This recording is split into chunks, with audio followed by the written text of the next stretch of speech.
வணக்க மக்களே. நம்ம கார்த்திக் கதையில டிசம்பர் 31 என்ன நடக்க போகுது அப்படிங்கறத பத்தி தாங்க இந்த வீடியோல இப்ப நம்ம பார்க்க போறோம். இந்த வீடியோவுக்கு மறக்காம லைக் பண்ணிக்கோங்க. நீங்க லைக் பண்றதுதான் எங்களுக்கு அடுத்த வீடியோ போடுறதுக்கு ரொம்பவே இன்ட்ரெஸ்டிங்கா இருக்கும். சோ மறக்காம லைக் பண்ணிட்டு இந்த வீடியோவை பாருங்க. என்ன நடக்குது அப்படின்னு பாத்துக்கிட்டீங்கன்னா, நம்ம ஹீரோ இருக்காருல்ல, அவரு அத்தை மேல எந்த தப்பும் இல்லை அப்படிங்கிறத நிரூபிக்கணும் அப்படின்னு முயற்சி பண்றாரு. அப்பதான் அந்த முத்துவையும் சிவனாண்டியையும் காமிக்கிறாங்க.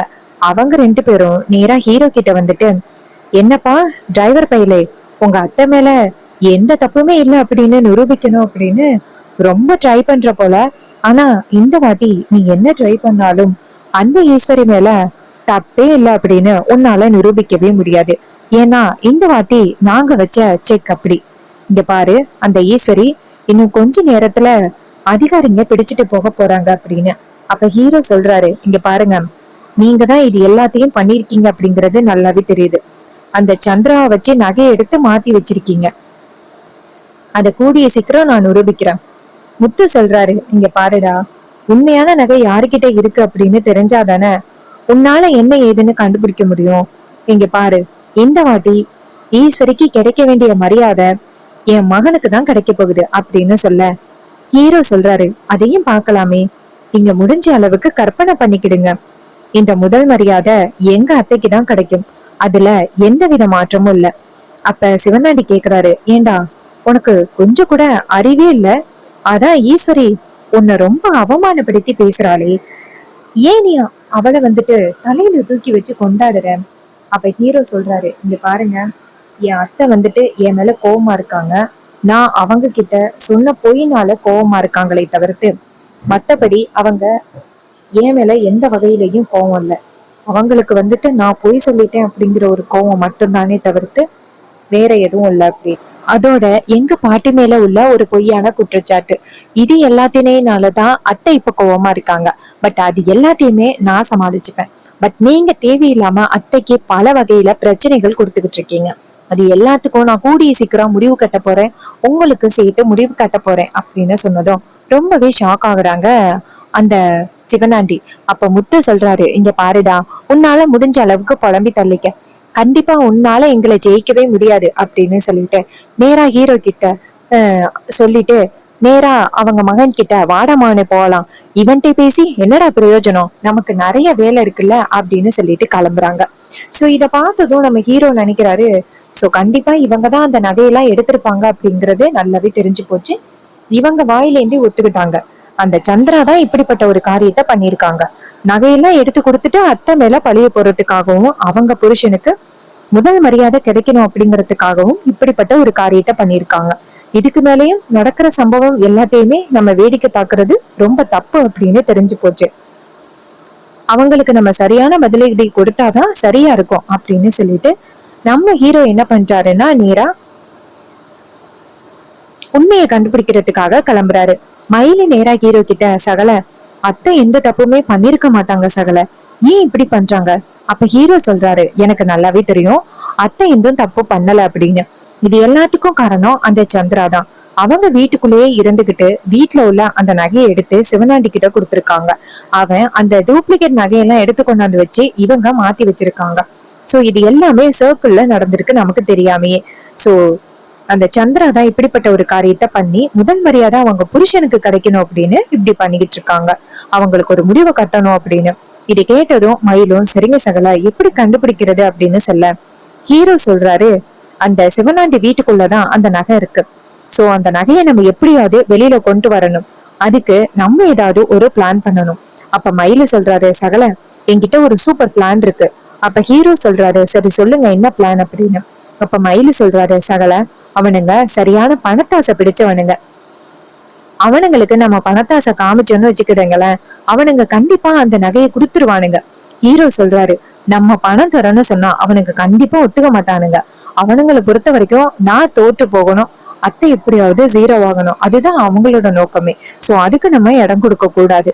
அதுக்கு என்ன பண்றதுன்னு சொல்லுங்க. அப்ப மயிலு சொல்றாரு, சகல, பேசாப்ல இந்த பேரம் பேசி பாப்போமா வேற யாரையாவது வச்சு.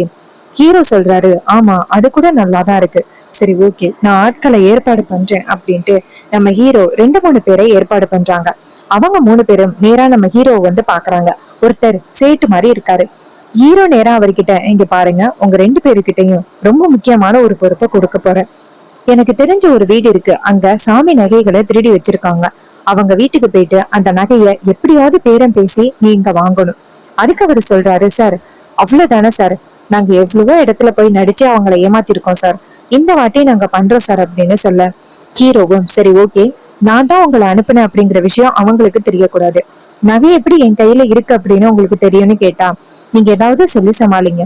அவங்களும் சரிங்க சார், நாங்க பாத்துக்கிறோம், எவ்வளவோ சமாளிச்சிருக்கோம், இதை சமாளிக்க மாட்டோமா அப்படின்னு சொல்ல, ஹீரோவும் சரி அப்படின்னு சொல்ல, அவங்க 2 பேரும் சேர்ந்து நேரா முத்துவுக்கு போன் பண்றாங்க. நம்ம முத்து போன் அட்டன் பண்ணி யார் பேசுறது அப்படின்னு சொல்ல, அப்ப இங்கிட்ட இருந்து நான் சேட்டு பேசுறேன், கோவில் நகைகள் காணாம போயிருந்துச்சு அப்படின்னு கேள்விப்பட்டேன், அந்த நகை இப்ப உங்க கையில தான் இருக்குன்னு கேள்விப்பட்டேன், அதான் உங்ககிட்ட அந்த நகையை வாங்கலாமான்னு பார்த்தேன், நீங்க நினைச்சதை விட 2 மடங்கு பணமா நான் தரேன். அப்ப முத்து சொல்றாரு, என்ன சொல்றீங்க, எங்க கிட்ட கோயில் நகையெல்லாம் ஒண்ணும் இல்ல, யாரு உங்ககிட்ட சொன்னது? அப்ப இவர் சொல்றாரு, இங்க பாருங்க, எங்க எந்த நகை போகுது, யாருக்கிட்ட என்ன நகை இருக்கு அப்படிங்கறது இந்த சேட்டுக்கு தெரியும். நீங்க இப்ப கொடுத்தீங்கன்னா உங்களுக்கு டபுள் மடங்கு பணம் கிடைக்கும். இப்ப நீங்க கொஞ்ச நாள் கழிச்சு அந்த நகையை வித்தாலும் வசமா மாட்டிப்பீங்க. இப்ப உங்க கையில இருக்கிற நகையை என்கிட்ட கொடுக்கறது நல்லது. அந்த நகையை நான் வெளிநாட்டுக்கு அனுப்பிடுவேன். அத கடைசி வரைக்கும் அந்த நகையை யாராலையும் கண்டுபிடிக்கவே முடியாது. என்ன சொல்றீங்க? இது கேட்டதும் முத்து யோசிக்கிறாரு. இங்க பாருங்க, என் மகன் கிட்ட போன் அடிச்சுன்னு நான் சொல்றேன். இது கேட்டதும் அவரும் சரி ஓகே அப்படின்னு சொல்ல, அதுக்கப்புறம் சேட்டு நேரா ஹீரோ கிட்ட அந்த சிவகாண்டி கிட்ட பேசிட்டு சொல்றதா சொல்லியிருக்காரு. எப்படியும் அவர் பணத்தாசை அதிகமாயிருச்சு, கண்டிப்பா அவர் இன்னும் கொஞ்ச நேரத்துல எனக்கு போன் பண்ணுவாரு. இதை கேட்டதும் ஓகே அப்படின்னு சொல்லிட்டு வெயிட் பண்றாங்க. அப்ப முத்து நேரா அந்த மயிலு கிட்ட போயிட்டு, மவனே நம்மளுக்கு சூப்பரான ஒரு ஆஃபர் வந்திருக்கு. சிவனாண்டி கேக்குறாரு, என்ன சித்தப்பா சொல்றீங்க? முத்து சொல்றாரு, மவனே நம்ம கிட்ட உள்ள நகை தெரிஞ்சிருக்குடா அந்த சேட்டுக்கு, அவன் நம்ம எதிர்பார்த்ததை விட டபுள் மடங்கு பணம் தரேன் அப்படின்னு சொல்றான். இந்த நகையை நம்ம இப்ப கொடுத்துட்டோம்னு வச்சுக்கிடுங்களேன், கண்டிப்பா நமக்கு நிறைய பணம் கிடைக்கும். ஆனா இந்த நகையை கொடுக்காம கொஞ்ச நாள் கழிச்சு கொண்டு போய் கொடுத்தாலும் வசமா மாட்டிப்போம். அவன் இந்த நகையை வெளிநாட்டுக்கு அனுப்ப போறதா சொல்றான். என்னடா மோனே சொல்ற? அப்ப ஹீரோ சொல்றாரு, சரி ஓகே அப்படியே பண்ணிடலாமே அப்படின்னு அந்த வில்லன் சொல்றாரு. முத்து சொல்றாரு, சரிடா, நான் உடனே அந்த சேட்டுக்கு போன் பண்ணி நான் இடத்துக்கு வர சொல்றேன் அப்படின்னு சொல்ல, அவரும் சரி அப்படின்னு சொல்றாரு. அப்புறமா முத்து நேரா அந்த சேட்டுக்கு மறுபடியும் கால் பண்றாங்க. சேட்டு நம்பரை பார்த்துட்டு ஹீரோவை பார்த்து, அவன் தான் கால் பண்றான். ஹீரோ சொல்றாரு, சரி ஓகே அட்டென்ட் பண்ணிட்டு எந்த இடம் அப்படின்னு பிக்ஸ் பண்ணுங்க. அவரும் சரி அப்படின்னு சொல்லிட்டு போன் அட்டென்ட் பண்ணி, சொல்லியா என்ன முடிவு பண்ணிருக்க? முத்து சொல்றாரு, இங்க பாருங்க, எங்களுக்கு 10 லட்ச ரூபா பணம் தேவைப்படுது, அதுல இருந்து டபுள் மடங்கா கொடுப்பீங்களா? அதுக்கு சேட்டு சொல்றாரு, இங்க பாருங்கோ, உங்களுக்கு 30 லட்சம் வேணும்னாலும் தரேன், அந்த நகை எனக்கு கொடுங்க. இது வந்து வெளிநாட்டுக்கு போக வேண்டிய நகை, கண்டிப்பா நல்ல விலைக்கு போகும். வெளிநாட்டுல உள்ளவங்க இந்த நகைக்கு ரொம்ப ஆசைப்படுவாங்க. இது கேட்டதும் முத்துவும் சரி ஓகே, அப்ப இப்பவே நான் அந்த நகையை எடுத்துக்கிட்டு நீங்க சொல்ற இடத்துக்கு வரேன், எங்க வரணும்னு சொல்லுங்க. அப்ப அவரு சொல்றாரு, இங்க பாருங்க, நம்ம வந்து இந்த மாதிரி தனியா மீட் பண்றது ரொம்ப தப்பு, நான் சொல்ற இடத்துக்கு நீங்க வாங்க அப்படின்னு சொன்னதும் முத்துவும் சரி அப்படின்னு சொல்லிட்டு நேரா சிவனாண்டி கிட்ட, மவனே அவன் இடத்த சொல்லிட்டான், நம்ம நகையை எடுத்துக்கிட்டு போவோம் வாடா அப்படின்னு சொல்ல, உடனே அவரும் சரி அப்படின்னு சொல்லிட்டு நேரா நகையை எடுத்துக்கிட்டு கிளம்புறாங்க. நேரா ஒரு இடத்துக்கு போறாங்க. அங்க போனதும் அந்த சேட்டுன்னு சொல்றவரு வந்து நிக்கிறாரு. அவரு நேரா அந்த முத்து கிட்ட, இங்க பாருங்க, இதுல இருக்கு பணம், நகையை கொடுங்க அப்படின்னு சொல்ல, சிவனாண்டி நகையை கொடுக்குறாரு. அதுக்கப்புறம் அந்த நகையை சேட்டு வாங்கிக்கிட்டு அந்த இடத்துல இருந்து கிளம்புறாரு. அப்ப முத்து அந்த பணத்தை பார்த்துட்டு ரொம்ப சந்தோஷப்படுறாரு. மவனே இந்த பணம் ரொம்ப வெயிட்டா இருக்குடா, 30 லட்ச ரூபாய்க்கு மேல இருக்கும் போலயே அப்படின்னு சொல்ல, சிவனாண்டி சொல்றாரு, சரிங்க சித்தப்பா, காருக்குள்ள போயிட்டு பிரிச்சு பார்க்கலாம் வாங்க அப்படின்னு சொல்ல, முத்துவும் சரிடா அப்படின்ட்டு நேரா காருக்குள்ள போறாங்க. அங்க போயிட்டு மேல உள்ள கட்டெல்லாம் எடுத்து பார்த்தா ஒரே வெள்ளை பேப்பரா இருக்கு. அத பார்த்ததும் முத்துவுக்கு ரொம்ப அதிர்ச்சி. என்னடா மௌனி இது, வெறும் வெள்ளை பேப்பரா இருக்கு, அந்த சேட்டை நம்மளை ஏமாத்திட்டான்டா அப்படின்னு. அப்ப சிவனாண்டி சொல்றாரு, சித்தப்பா இதுக்குதான் சித்தப்பா இது ரிஸ்க் அப்படின்னு சொன்னேன், கொஞ்சமாவது நீ கேட்டியா? இப்ப பாரு, நம்மள நல்லாவே ஏமாத்திட்டு போயிட்டான். இப்ப இந்த விஷயம் மட்டும் சித்திக்கு தெரிஞ்சிச்சு நம்மள காலி பண்ணிடுவாங்க. ஒருவேளை இது அந்த டிரைவர் பையனோட வேலையா இருக்குமோ? அப்ப முத்து சொல்றாரு, அவனே எனக்கு என்னமோ அவனோட வேலையாதான் இருக்கும்னு தோணுது, இவ்வளவு நேரம் அவன் அமைதியா இருக்கிறதுக்கு வாய்ப்பே இல்ல. ஏதாவது ஒரு வகையில பிளான் பண்ணிருப்பான். ஒருவேளை இது அவனோட திட்டம் தானோ? இது கேட்டதும் சிவனாண்டி சொல்றாரு, தெரியலையே சித்தப்பா அப்படின்ட்டு. அப்போ ஒரு கார் வந்து நிக்குது. அந்த கார்ல இருந்து நம்ம ஹீரோ இறங்கி வராரு. ஹீரோவை பார்த்ததும் முத்துவும் சிவனாண்டியும் ஷாக் ஆகுறாங்க. அப்போ முத்து சொல்றாரு, மவனே இவன் வந்துட்டான்டா, கண்டிப்பா இவனோட வேலையாதான் இருக்கு போல அப்படின்னு. நம்ம ஹீரோ அந்த இடத்துக்கு வந்துட்டு வணக்கம் சொல்லி, என்ன என்னாச்சு உங்களுக்கு, ஏதோ பதட்டத்துல இருக்கிற மாதிரி தெரியுது அப்படின்னு. அப்ப முத்து சொல்றாரு, டேய் இதெல்லாம் உன்னோட வேலையாடா? அப்ப ஹீரோ சொல்றாரு, என்ன பண்றது, பணத்துக்கு ஆசைப்படுறவங்கள பணத்தாலதான் அவங்கள காலி பண்ணணும் பாத்தீங்களா, பணத்துக்கு ஆசைப்பட்டு எவ்வளவு பெரிய பிரச்சனையில சிக்கிக்கிட்டீங்க அப்படின்னு. நீங்க தான் இந்த நகையை கையில வச்சிருந்தீங்க அப்படிங்கறதுக்கான ஆதாரம் கூட என்கிட்ட இருக்கு. அதனா அதிகாரிங்க கிட்டயோ இல்ல ஊர் பஞ்சாயத்திலேயே கொண்டு போய் காமிச்சோம்னா உங்களுக்கு சரியான ஆப்பு கிடைக்கும். இது கேட்டதும் முத்து ரொம்ப அதிர்ச்சி ஆகுறாரு. அப்ப நம்ம ஹீரோ வந்துட்டு நேரா முத்துவை பார்த்து, இங்க பாருங்க, முதல் மரியாதையா கிடைக்கணும் உங்களுக்கு, எந்தவித தகுதியும் இல்லாம உங்களுக்கு போயிட்டு முதல் மரியாதை கிடைக்கணுமா?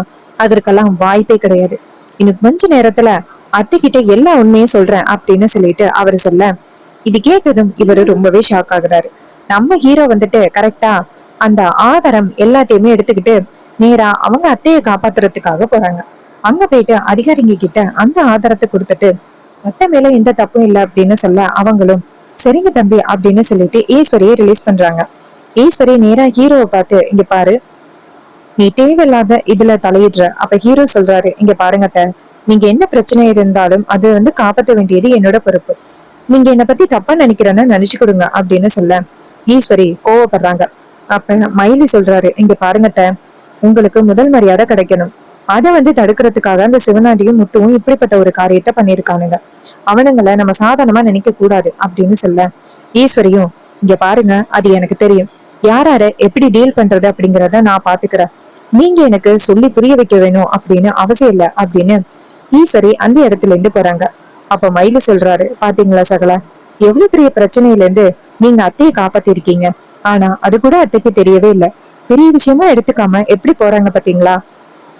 அப்ப ஹீரோ சொல்றாரு, உங்களுக்கே தெரியும் அத்தை எப்படிப்பட்டவங்க அப்படின்னு. சோ நம்ம கோவப்பட்டு எந்தவித பிரயோஜனமும் இல்ல. அதுக்கு மயிலு சொல்றாரு, ஆமா சகல, அதுவும் ஒரு விதத்துல உண்மைதான். அத்தையை பத்தி தான் நமக்கு தெரியுமே, என்ன ஆனாலும் சரி அத்தை மட்டும் இப்படியேதான் இருப்பாங்க.